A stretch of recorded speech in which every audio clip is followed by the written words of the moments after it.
आइए बच्चों, दान का हम पद्यांश 3 देखते हैं। तो देखिए निराला जी कह रहे हैं, बहुत ध्यान से सुनिएगा, बहुत ही अच्छी प्यारी कविता है, एकदम मार्मिक कविता, ठीक है। तो कह रहे हैं कि फिर देखा उस पुल के ऊपर, फिर देखा उस पुल के ऊपर बहुसंख्यक बैठे हैं वानर, एक और पंथ के कृष्ण काय, कंकाल शेष नर मृत्यु प्राय। बैठा स शरीर दैन्य दुर्बल, भिक्षा को उठी दृष्टि निश्चल, अति क्षीण कंठ है तीव्र श्वास, जीता ज्यों जीवन से उदास। ढोता जो वह कौन सा साप, भोगता कठिन कौन सा पाप। यह प्रश्न सदा ही है पथ पर सदा मौन इसका उत्तर। जो बड़ी दया का उदाहरण, वह पैसा एक उपाय करण। देखिए, अगर आप बात करेंगे तो हमारे डंडे से मुलाकात करेंगे, ठीक है ना। अगर आप बात करेंगे तो हमारे डंडे से मुलाकात करेंगे, और बात उस समय हमारे होठ नहीं, ठीक है ना, केवल हमारे हाथ करेंगे।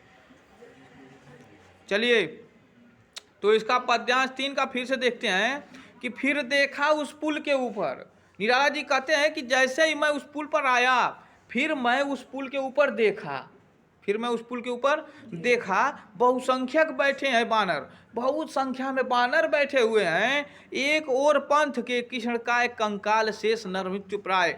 एक तरफ मैंने देखा एक ऐसा का सांवला शरीर वाला मनुष्य बैठा हुआ है, जिसके शरीर में केवल क्या है, कंकाल मात्र है। क्या है, केवल कंकाल मात्र है, अत्यंत दुर्बल है, और वह मृत्यु को प्राप्त होना चाहता है। किसको? मृत्यु को प्राप्त होना चाहता है। फिर क्या कर रहा है, भिक्षा को उठी दृष्टि निश्चल, और वो क्या कर रहा है, उसका शरीर अत्यंत ही दुर्बल है, और उसकी जो इच्छा है यह है कि उसको थोड़ी कुछ भिक्षा मिल जाए। उसकी इच्छा है कि उसे कुछ भिक्षा मिल जाए। अति क्षीण कंठ है, उसका कंठ अत्यंत ही पतला है। उसका कंठ क्या है, गला अत्यंत ही पतला है, और जो उसकी सांसें हैं बहुत तेजी से चल रही हैं, तीव्र श्वास, उसकी सांसें बहुत तेजी से चल रही हैं। जीता जो जीवन से उदास, वह जीवन ऐसे जी रहा है मानो उदास हो गया है। वह जीवन ऐसे जी रहा है मानो उदास हो गया है।